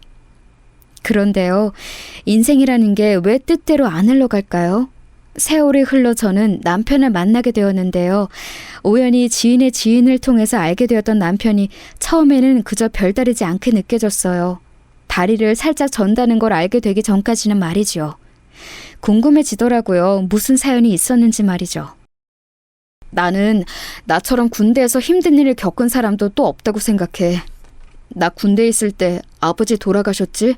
우리 누나가 매형 바람 때문에 상심해서 건물 옥상에 올라가 죽는다고 난리쳐서 엄마 충격으로 쓰러지셨지. 그리고 결정적으로 내가 훈련 도중에 다리를 다쳤는데 제때 적절한 치료를 못 받아서 영영 이쪽을 절게 되었지. 어디 나처럼 힘든 군생활 보내본 사람이 있으면 나와보라고 하고 싶네. 그런 일이 있었구나. 근데 이야기 듣기 전에는 그런 사연이 있었을 거라고는 짐작도 못했어. 그냥 수더분하고 사람들하고 잘 어울리고 그런 사람으로만 보였어. 되게 내면이 강한 사람이구나. 내가 본받아야겠네. 다들 내 얘기 듣고 나면 나를 동정하거나 별정 보듯이 쳐다보거나 아니면 부담스러워하던데 이런 반응 보이는 사람은 또 처음이다. 저희는 서로에게 묘한 호감을 느꼈습니다.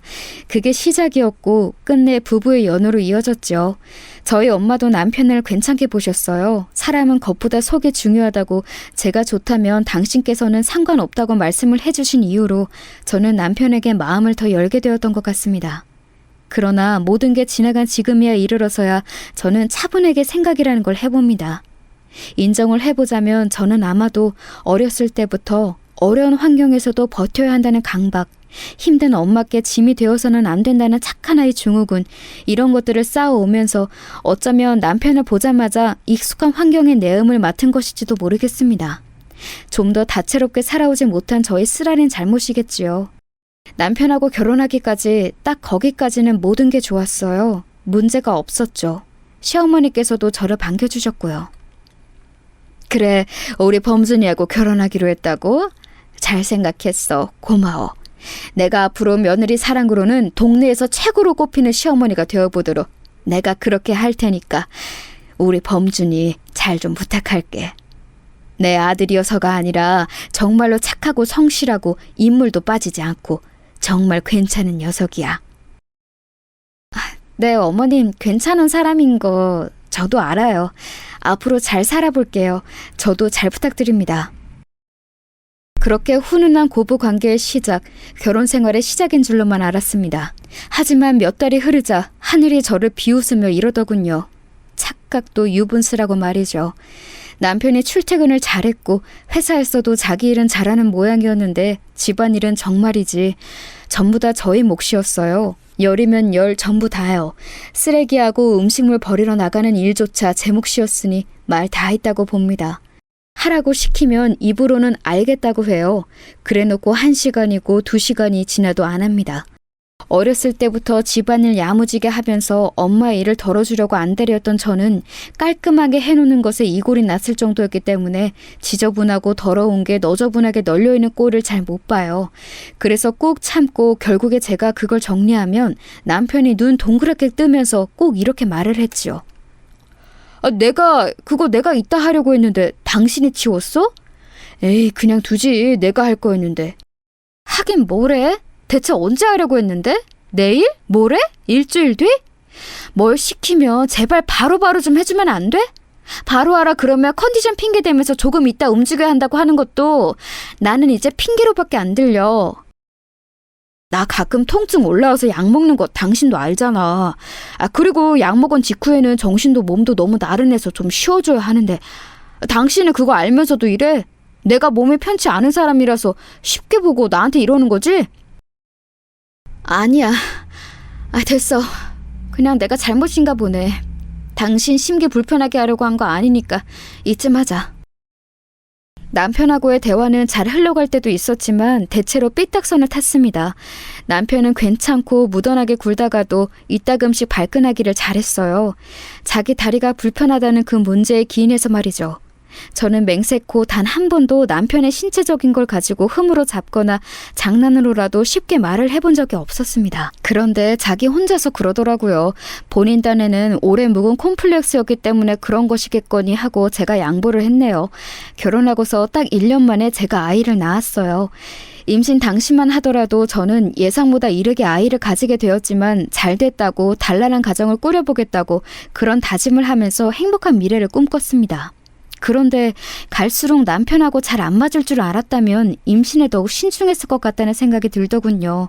결혼하기 전에 봤던 모습하고 결혼하고 나서의 모습이 왜 그렇게 날이 갈수록 간극이 벌어지던지 이래서 결혼은 지독한 현실이라고들 하는 것 같더라고요.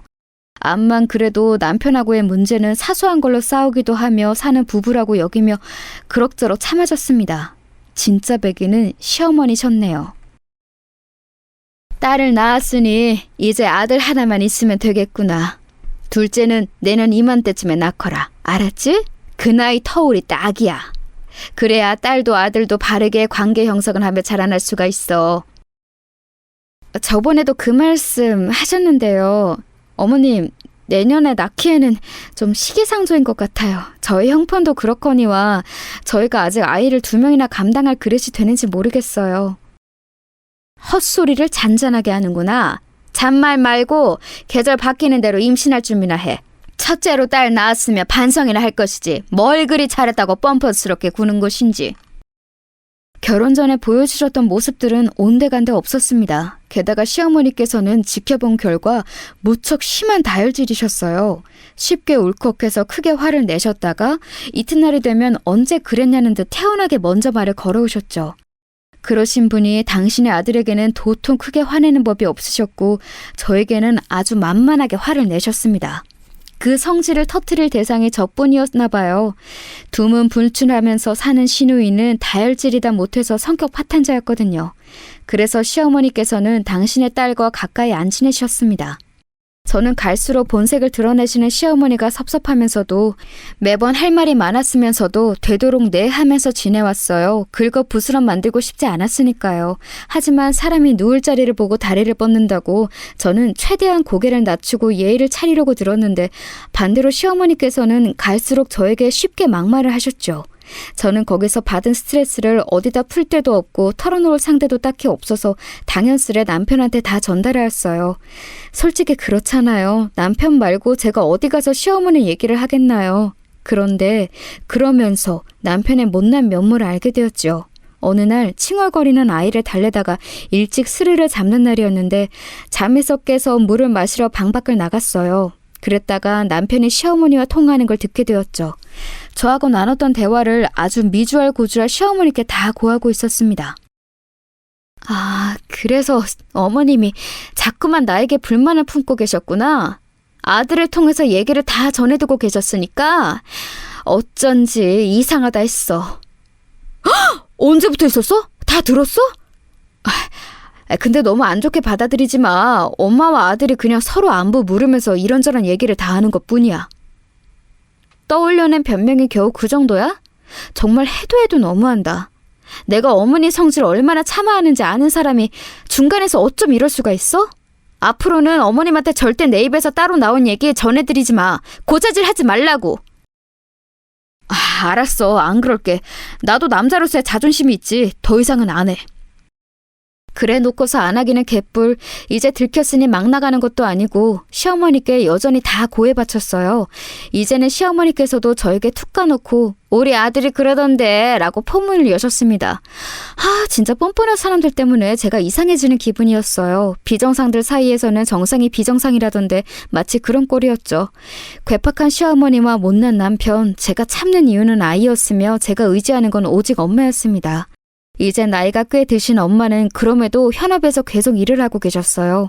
그만 일하셨으면 싶었지만 아무것도 안 하고 쉬면 좀이 쑤신다면서 사무실 청소 일을 하셨습니다. 당신의 의지가 강했으나 저는 속으로 가슴 아픈 자책을 하고 있었죠. 내가 잘난 딸이었으면 돈이 넉넉했다면 엄마가 일을 계속하진 않으셨겠지.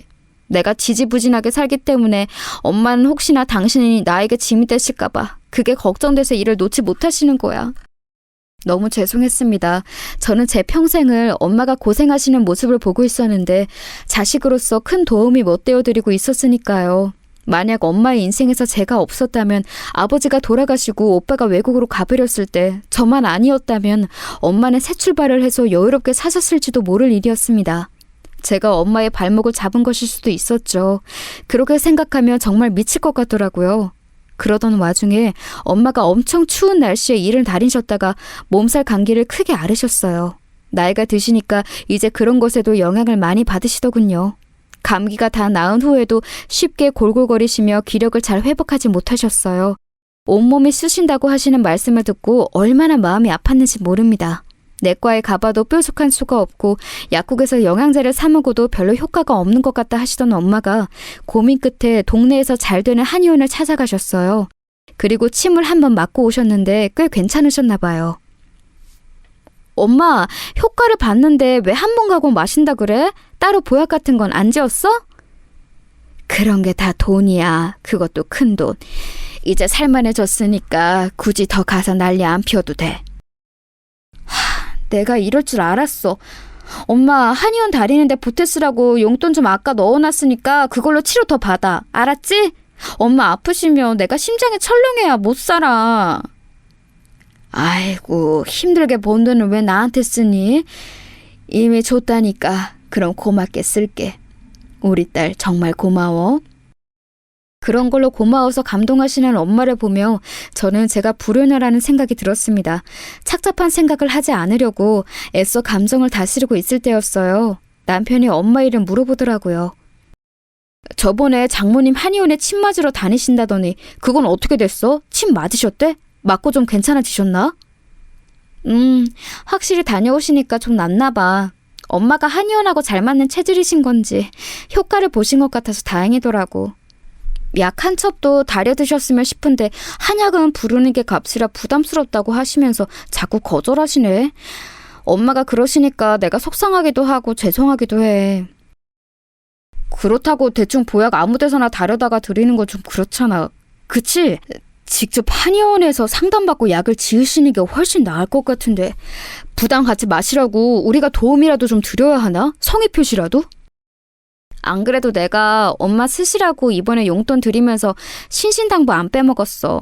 혹시 돈 때문에 그러신 거라면 걱정하실 거 없이 일단 몸부터 챙기시고 우리한테 돈 내미셔도 된다고. 말뿐인데도 무척 좋아하시더라. 남들은 30만 원이라는 금액 아무렇지 않게 부모님 용돈으로 드리고 그럴 텐데. 그냥 생각이 많아지네. 뭐 30만 원? 진짜? 통 크게 썼네. 나는 기껏해야 20만 원 정도를 생각하기는 했는데. 그래. 아무튼 잘했어. 장모님 건강이 우선이지. 그렇고 말고. 남편의 반응에서 왠지 떨떠름한 기운을 감지했어요. 저는 그냥 생각도 못했다가 들어서 잠깐 놀랐나 보다 이렇게 생각하고는 말았는데요. 제가 또 아니랬던 거죠. 다음 날이 되어서야 문득 남편의 입당속을 해야 한다는 생각이 들었습니다. 아뿔싸 싶었어요. 그런데 아니나 다를까요. 이미 남편은 주둥이를 턴 뒤였어요. 시어머니께서 득달같이 저에게 따져 물으시더군요. 넌 뭐야? 너 대체 뭔 생각으로 30만 원이라는 돈을 덜컥 네 엄마한테 보내고 지랄이야? 어머님, 지금 네 엄마라고 하셨어요? 왜 그런 실언을 하세요? 너무 흥분하신 것 같은데 좀 가라앉히세요. 듣기 거북합니다. 실언 같은 소리 하고 있네. 거북한 건 네가 네 애미한테 마음대로 30만 원씩이나 용돈으로 턱 보낸 걸 두고 바로 거북하다고 하는 거야. 제가 그렇게 큰 잘못을 한 건가요? 빠듯한 형편이긴 합니다만 저희 엄마가 요새 건강이 별로 안 좋으신데 거기다 대고 30만 원 못 드릴 정도는 아니에요. 그리고 어머님, 어떻게 네 애미라는 천박한 언행을 입에 담으실 수 있으세요? 제가 어머님의 다혈질이신 거 익히 알고 있는데도 이건 진짜 간과할 수가 없네요. 하루에 12번도 더 계산기 두드리면서 가계부 착착 써도 모자랄 판에 네가 황당한 짓거리나 일삼고 있으니 내가 네 정신머리 똑바로 고쳐놓을 수만 있다면 천박해지는 게 뭐가 될 수니? 내가 지금 나 좋다고 너한테 이러는 것 같아? 다 너희 위에서 피가 되고 살이 되는 조언을 해주는 거야. 30만 원? 그거 쓰기 전에 너 우리 범준이하고 상의는 했어? 이번 달 생활비가 어떻게 되겠다. 이런 거 계산 다 마치고 한 거 맞아? 시어머니의 고함에 머리가 다 아팠습니다. 이쯤 되니까 저는 이런 상황에서 그래, 내가 잘못이다 라는 생각을 하고 있더라고요. 좀 더 치밀하고 철저했어야 했는데 괜히 부주의해서 남편이 시어머니께 또 전부 고자질 하도록 만든 아니란 제가 잘못이었습니다. 한편으로는 좋게 생각하려고 애도 써봤죠. 시어머니께서 억척스레 구시느라 지금 저러시는 거구나 이렇게 여겼습니다. 당신의 아들을 끔찍히 위하시는 분이니 돈 나가는 게 남편의 고생과 같은 거라고 느끼셔서 크게 화가 나신 거라고 속으로 생각을 해봤죠. 그래서 그때 시어머니께 대충 그냥 죄송하다는 식으로 둘러대고 마무리를 했어요. 앞으로는 더 제 자신이 부주의하지 않으면 된다고 여기면서요. 주둥이 가벼운 남편은 그냥 이거 가지고 잔소리하기도 싫더라고요.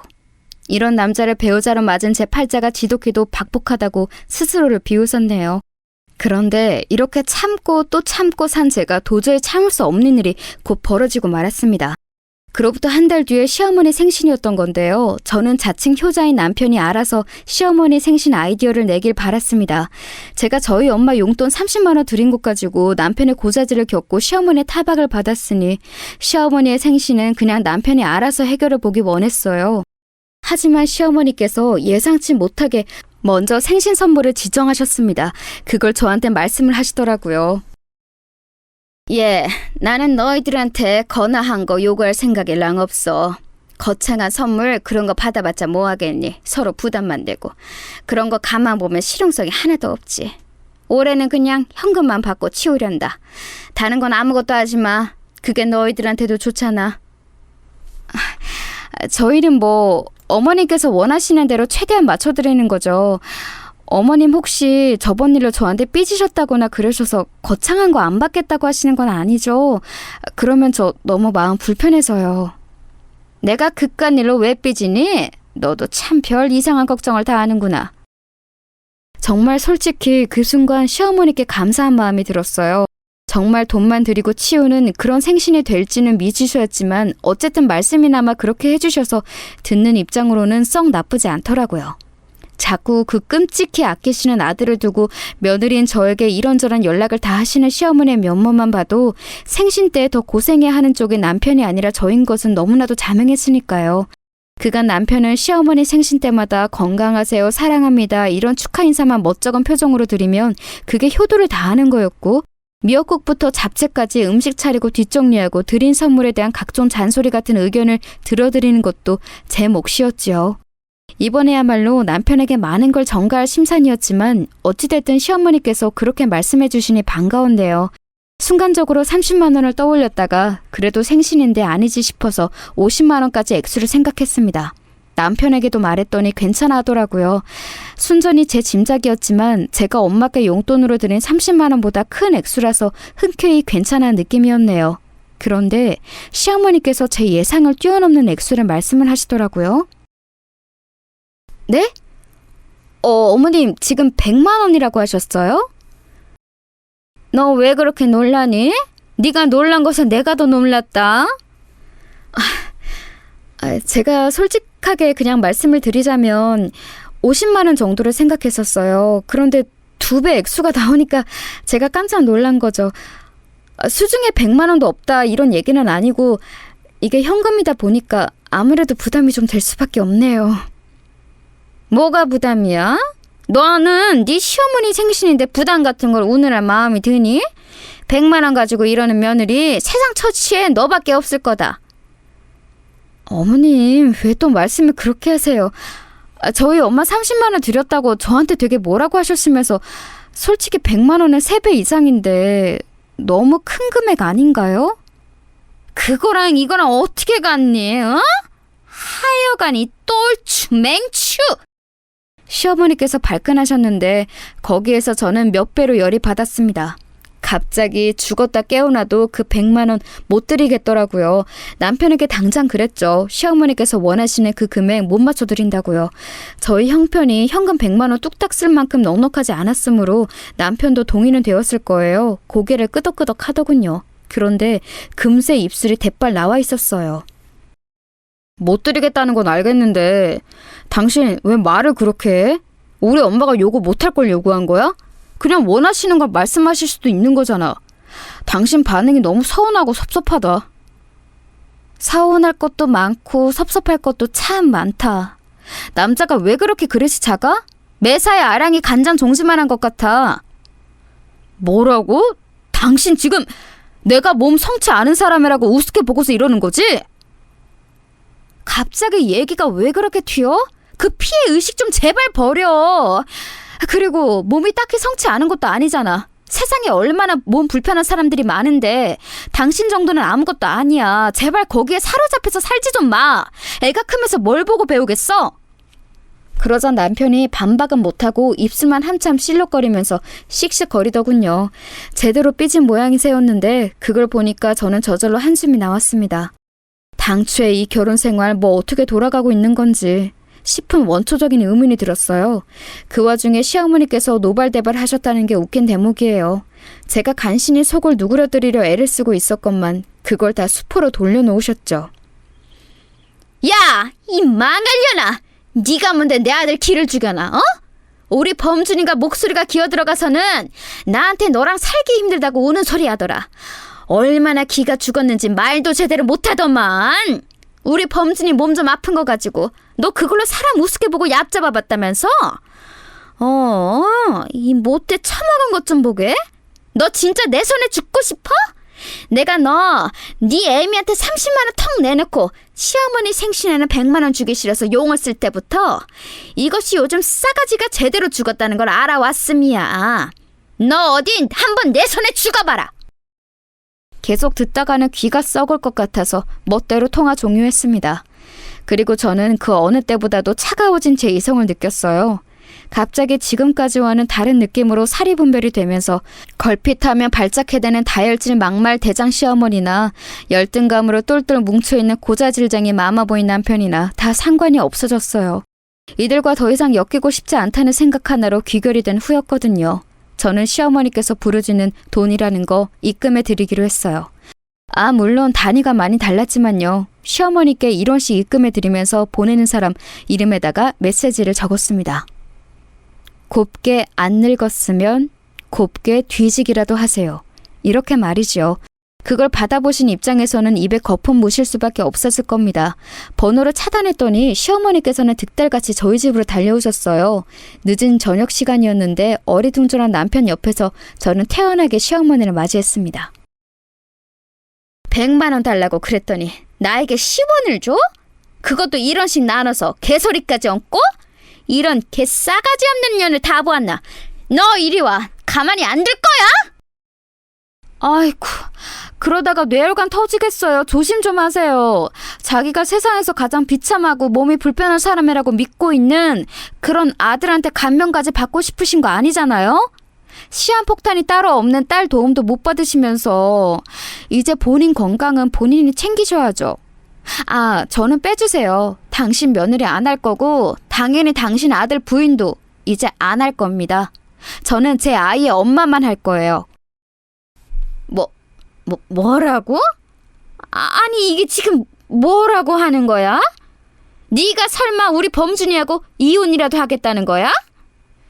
시어머니께서는 분노하시던 것도 접어주고 당황하셨고 남편은 너무 놀랐는지 사례가 들려서 콜록거리느라 얼굴이 금세 시뻘겋게 되었어요.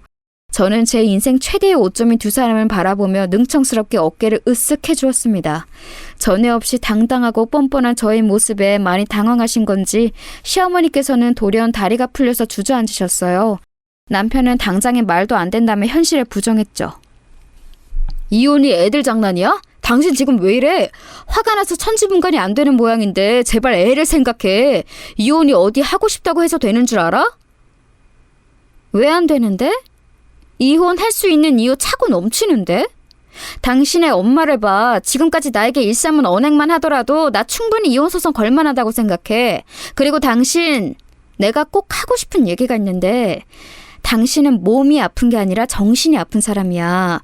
계속 같이 살다가는 나도 그렇게 될 것 같아서 겁이 나고 애도 자기 아빠 보면서 안 좋은 거 닮아갈까 봐 무서워. 도저히 같이 못 살겠어.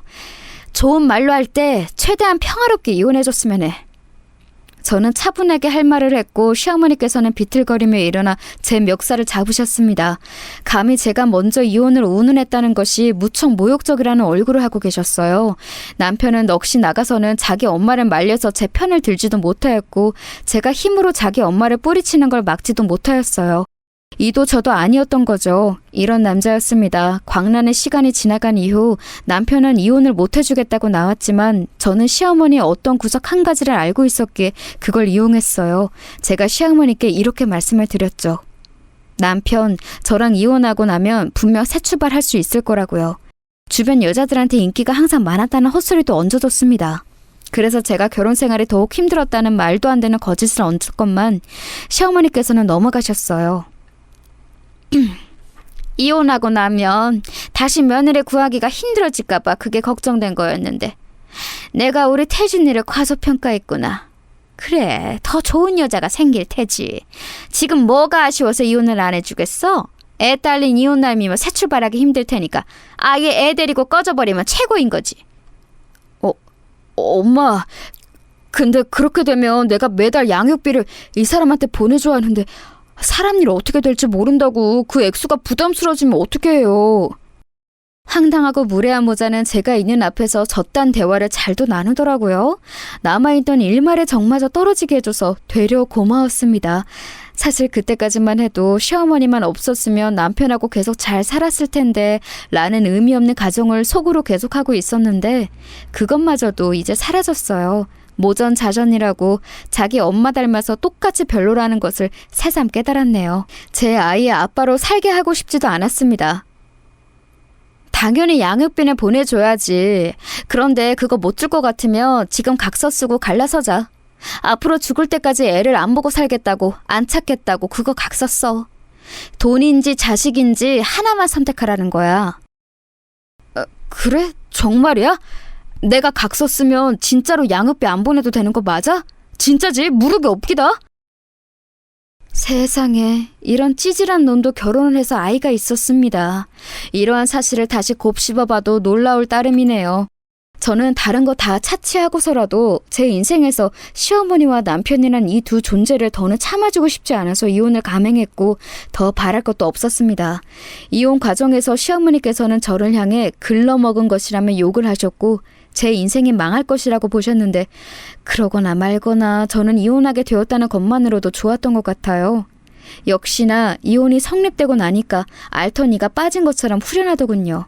전혀 아쉽지 않았다는 게 스스로도 신기했어요. 다만 엄마께 죄송한 마음이 컸죠.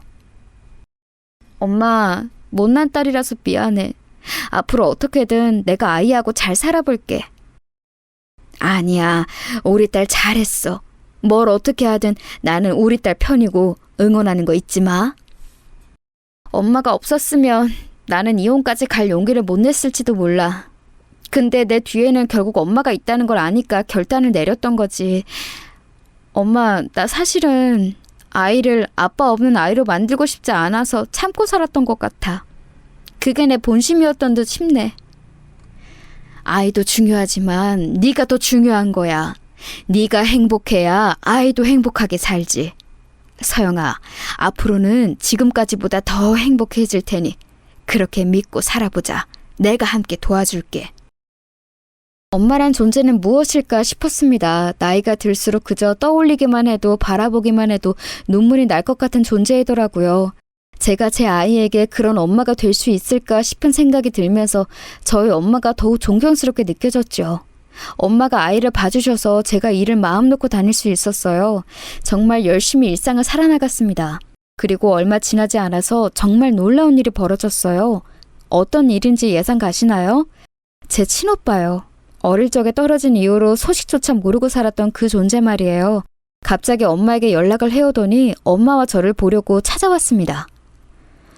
너무 오랜 시간 찾아뵙지 못했어요. 죄송해요. 엄마, 제가 공부를 좀 오래 해서 직장도 늦게 잡았고 결혼도 늦게 했는데 지난달에 아이가 태어났어요. 근데 태어난 제 자식을 보니까 엄마 생각이 나더라고요. 마지막으로 봤을 때 꼬맹이였던 제 동생도 떠올랐고요. 엄마의 연락을 받기 싫다고 사춘기 시절에 괜히 철이 없어서 객기로 고모께 말씀을 드렸던 것인데 사실은 그 이후로 후회를 했지만 자존심 때문에 처리하지 못했습니다.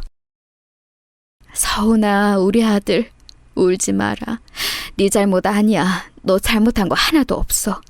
지금까지 건강하게 잘 살아줘서 고맙다. 말쑥하게 차려입은 오빠는 시종일관 무심한 표정을 짓고 있었지만 뜨거운 눈물을 흘리더군요. 참 묘한 광경이었던 것 같아요. 아주 오랜만에 본 것이라 어색했는데 현안이란 이상하더라고요. 단 몇 시간 만에 저는 오빠와 저와 친남매라는 게 금세 와닿았어요. 기억 속에 남아있는 아버지의 모습에 겹쳐 보이는 것이라든지 저와 눈매가 아예 똑같이 생겼다든지 하는 것들을 보면서 남들과는 다르구나라는 걸 느꼈습니다. 어색함이 금방 풀린 건 아니었어요. 그리고 오빠는 다시 출국을 금세 앞두고 있었으니까요. 캐나다와 프랑스, 미국을 오가며 지냈더라고요. 고생도 많았지만 지금 현재는 자리를 잡아서 꽤 안정적인 수입을 올리고 있는 중이었어요. 새언니는 미국 시민권자이지만 영어보다는 한국어가 편한 재미고표였어요. 그래서 오빠도 내내 우리나라에서 산 사람처럼 한국말을 잘하는 건가 싶었네요. 남들보다 많이 냉정한 성격을 지닌 오빠가 엄마와 저를 찾을 생각을 한 건 분명 새언니의 영향도 큰 것 같았습니다. 전화통화만 몇 번 한 게 전부이지만 굉장히 다정하고 사려 깊은 사람이더라고요. 새언니의 이모할머니 되시는 분은 한국에 거주 중이셨는데 공교롭게도 엄마 댁과 아주 가까이 살고 계셨어요. 그걸 이후로 종종 교류를 하게 되었죠. 형편이 무척 좋으신 분이었는데 어린아이 웃음소리가 듣기 너무 좋다면서 엄마가 제가 일하는 동안 아이를 데리고 그 댁에 놀러 가면 엄청 반겨주셨어요. 그리고 이것저것 많이 챙겨주셨지요. 여기서 또 인연이 생겨났어요. 새언니의 이모 할머니, 그분과 평생을 친하게 지내오셨다는 절친이 계셨는데요. 이 절친분께서 저희 예비 시어머니가 되셨습니다. 이분의 막내 아들과 제가 교제를 하게 되었거든요. 어쩌다 이렇게 흘러왔는지 모든 게 신기하고 얼떨결한 따름이에요. 저는 처음에 거절을 했었지만 자꾸만 저에게 돌진하는 그의 마음을 계속 모른 척 할 수가 없어서 받아주었고 연애는 생각보다 진지하게 이어졌어요. 어느새 정신을 차리고 나니까 결혼 이야기까지 오가고 있더군요. 유복한 집안에서 난 사랑을 듬뿍 받고 자란 막내 아들이 왜 저 같은 여자하고 이러는 것인지 암만 해도 안 믿겨서 저는 내심 자신이 없었습니다. 그래서 어느 날 아예 대놓고 예비 시어머니께 여쭈어 보았어요. 제가 애 딸린 이혼녀라는 거 정말 개의치 않으시는 거예요? 저는 좋은 형편에서 자라지도 살아오지도 않았고 기껏해야 전문대 나와서 최저임금을 주는 직장만 전전해온 게 전부인데요.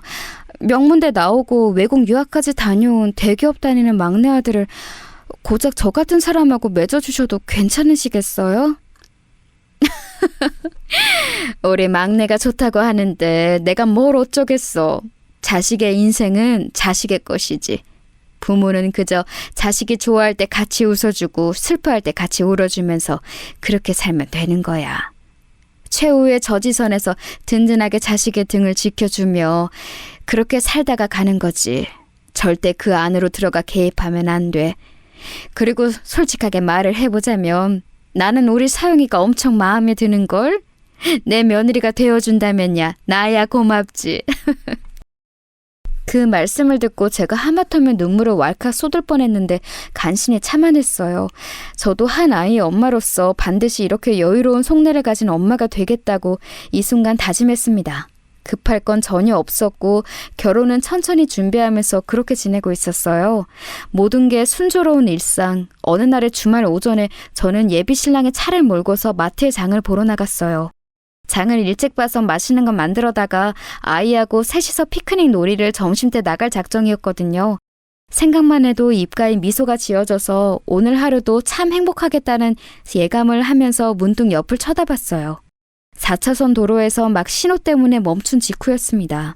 그런데 웬 화분을 파는 노점상 앞에서 옥신각신하는 손님들이 보이는 게 아니겠어요? 딱 보니까 화분을 구경하다가 그걸 깨먹어서 주인과 손님들이 실전을 벌이는 상황 같았어요.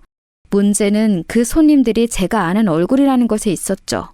조수석 창문을 쭉 내리자마자 익숙한 목소리가 들려서 제가 코웃음을 쳤습니다. 뭡니까? 지금 내가 그깟 5,000원 물어주기 싫어서 이러는 걸로 보이세요? 혹시 내가 다리 좀 불편하다고 그거 보고 지금 나를 우습게 여기시는 겁니까?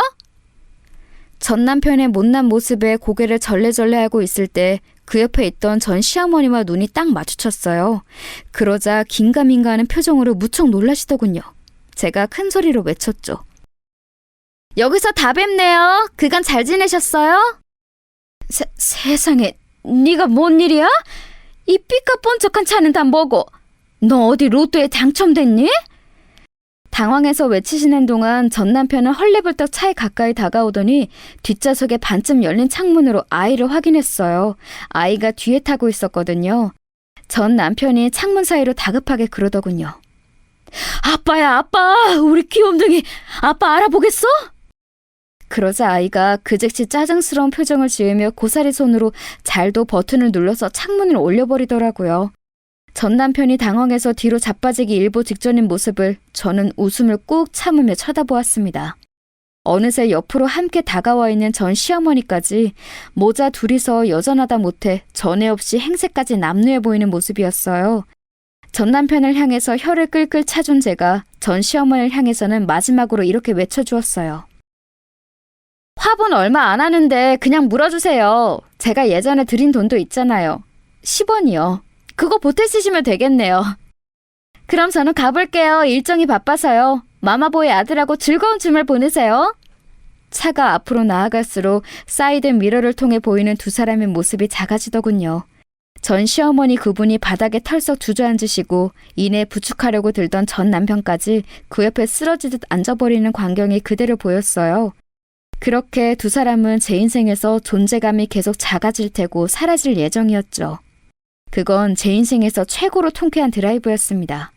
지금의 저는 제가 과거에 어떤 경험을 했는지 알면 까무라칠 사람들과 새로운 인연을 쌓아나가며 존중과 존경을 드리고 싶은 시어머니와 저로 하여금 내조의 여왕이 되고 싶게 만드는 사랑하는 남편과 행복하게 지내고 있습니다.